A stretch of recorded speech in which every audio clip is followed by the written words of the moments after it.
let's dive in with the matches first. Let's start with the we'll talk TSM versus TL first. Now that game, again, not as close as everyone thought.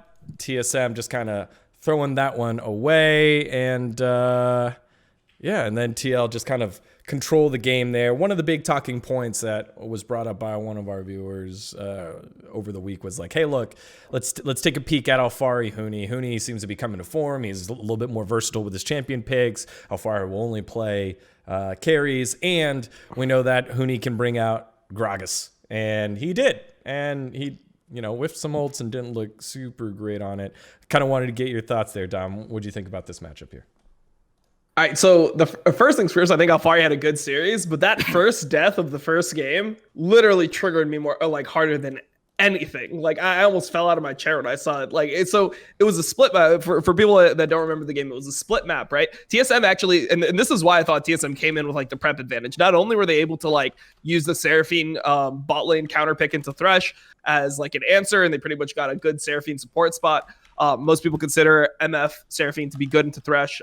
So I think that their prep was really good on that front. Combine that with the level 1 invade to protect the bot lane. Like, I think that was really smart because they're splitting the map. They're forcing vertical jungling on the side of their MF Seraphine. The real way that MF Seraphine is could be in danger to Thresh is flash flay into a lantern gank. That's because ideally you want the Seraphine and MF pushing up the turret and just chunking them under turret and just making the lane really hard for the Jhin. So I thought their draft was really good, and their prep was really good. So the first 4 minutes, Santorin is just pathing vertical on top side. First 4 minutes, you're having Spiga do the same on bot, and then they dropped a ward. Alphari drops a ward. The Udyr walks straight through the ward and just kills Alphari anyway, when he literally had map split on his side for the first 4 minutes of the game, and he's playing Gnar into Renekton. That fucking got me. When I saw that death, that to me is, as a jungler, is the most it's like a slap in the face to fucking Santorin there. It's well, you weren't here for 1 second, now I'm fucking dead. That's how it feels. Yeah, not a lot of hand holding there, LS, in this series. No, I think TSM, the thing that struck me obviously a little bit weird was some of their drafts were very bizarre, I think, in general, but they did end up finding the Seraphine in the later stages of the series, but it didn't I don't know. TSM, I said before the series that if they showed up like they played in the clean streak that they ended up having, that maybe they could have taken the series, but I think they ended up showing up like the TSM that has been on the decline throughout the split, right? Because I described them as like the Superman ride at Six Flags, where they they're on the they're going up, but then sometimes they're going down, and TL just rode them the entire split. No, okay, it makes sense. They just got rode the entire series. I think they chose a lot of counterintuitive champions in the draft stages. I don't know. I mean, I'm very excited for TSM Legends this week. I'll tell you that much. I'm looking forward to the behind the scenes, what they were saying when they justified certain champion picks. I think the Rumble pick was one of the weirdest ones that they possibly could have had. I know that the Ahri that Team Liquid ended up picking, I thought that was a little bit out of place, but it doesn't really matter. TSM getting the one win, I feel like Seraphine is such a contributing factor in that, and I think NA teams just in general don't realize how strong she is still, which is a really bizarre thing when you think about it, because she's existed for so long, so many through so many different patches and whatnot. I think I don't know. I don't think TSM has any chance to beat Cloud9 or Team Liquid, even if they make a run through the lower bracket, because I don't foresee them to be consistent or stable enough. Yeah, I think their macro is super weird. I mean, we've seen so many times the split.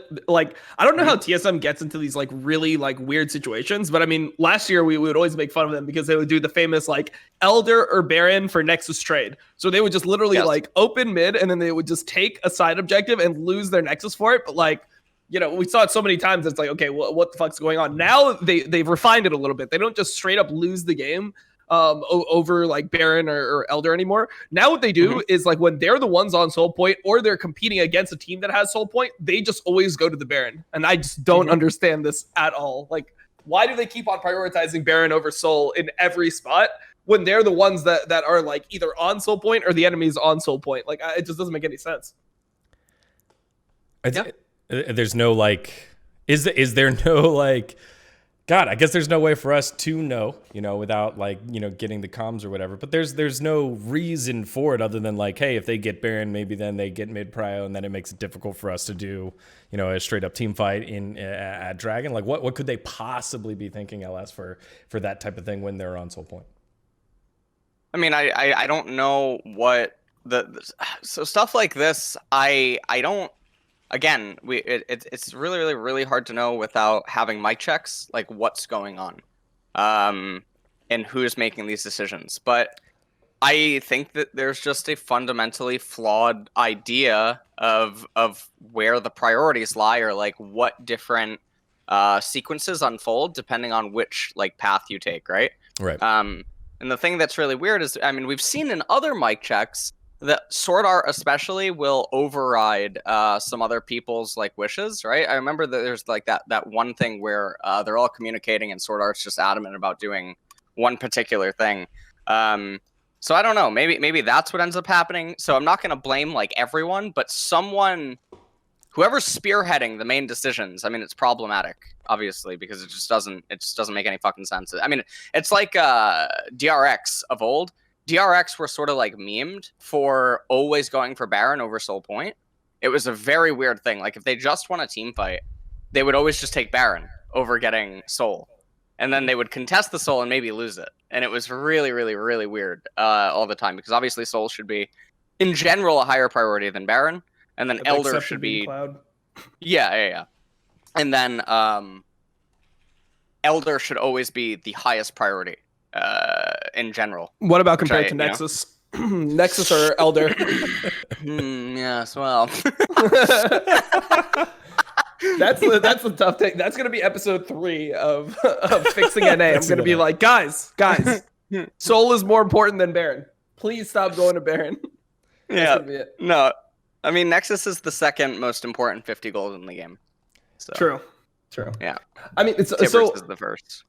For me, my takeaway is like, this is why I hate the idea of like bringing like shot callers to our region, because for some reason, whenever you see like one of these people that's supposed to be a shot calling god injected into team, I mean, granted, all these examples are for TSM, Yellow Star, Mythy, Sword Art, etc. I don't know if it's an org problem or not, but anytime you bring these shot callers into the region, it's not like the team randomly just has good macro. Like there's never been a time where we just imported somebody who is a shot caller and then suddenly they just like completely like schooled the entire league when it came to like setups on objectives, and they just look like a completely like different team. Like that just doesn't seem to happen. Like maybe Rain over in season 6.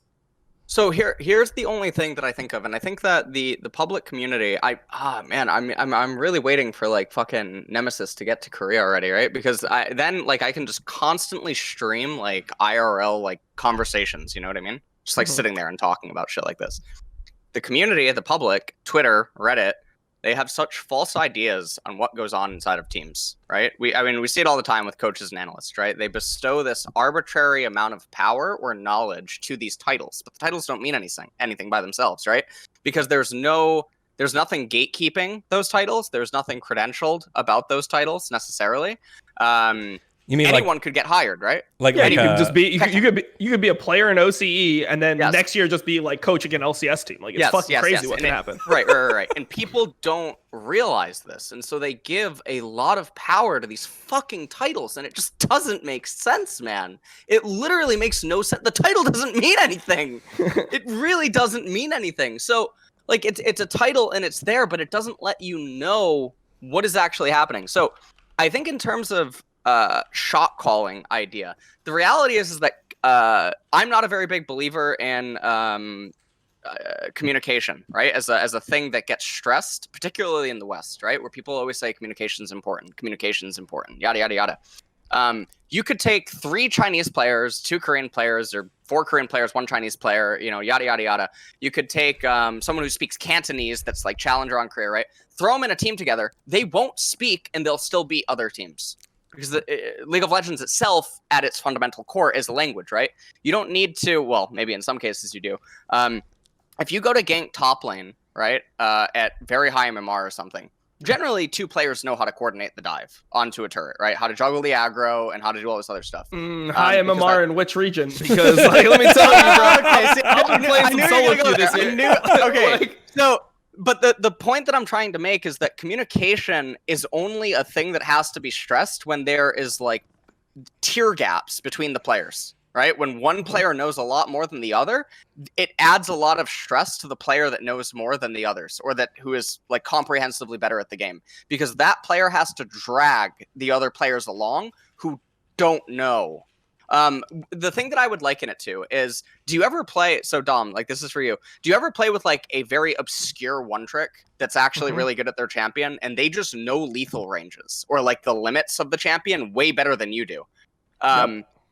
And you'll just see them go in, and you'll think, oh, he's trolling, and then it'll work, and like he knows that it'll work, right? Like it's a really thin thing, but he knows that because he has a higher level knowledge about the champion. So in comms, he would have to tell you, oh, I can go in here, right? But the reality is that if you played with him enough, or if you played at a high enough level, you too would then know, oh, he can go in there, right? But the problem is that the champion's so obscure, you don't play with the person enough, the champion's not popular, right? That you see him so rarely that you're not on that same page. So this is where comms become an issue. But ultimately, it's what you're saying is that people don't have game knowledge. When people are talking about simplified stuff. Sorry, go. No, I was just going to say, people are ironically saying Helicopter, but actually, yes, like Helicopter is one of those players where like he will understand like just kill ranges and like engage angles that other people won't see. So when you play with him, there's times where like you'll be like, oh shit, like I was going to just like, you know, like do Dragon here or something, or I was going to do Herald here, and then he'll be like looking for a dive, and you'll be like, oh, well, shit, I mean, if we can actually dive this easily, it's the right call. So he's actually one of the players who you can like play with well. Yes. Like you actually can like he expands your knowledge of what the champion is capable of when you play with him. Let me give a good example. You know JJ King? The Fiora. The Fiora, yeah, that guy's the insane. Fiora god. That guy, when he goes in, most people are thinking we're going out, right? But when he goes in, he's thinking, no, this is like Fiora can do this, right? Now, if you play with him occasionally, right? Like imagine he went over to NA solo queue, right? You would probably think he's trolling most of the time that he goes in. Like most of the time that he would elect to fight a team fight or take an engage angle or something like that. But if you play with him 100 times in scrims, you're the idiot if you can't also realize like, okay, yeah, Fiora can do this. I mean, it literally is just you can always go in with Fiora is like what I've learned from watching him in Chinese solo queue. Like literally, it's always a fight angle. Like it doesn't matter if it's 2v4, 1v5. Like it's always a fucking fight angle.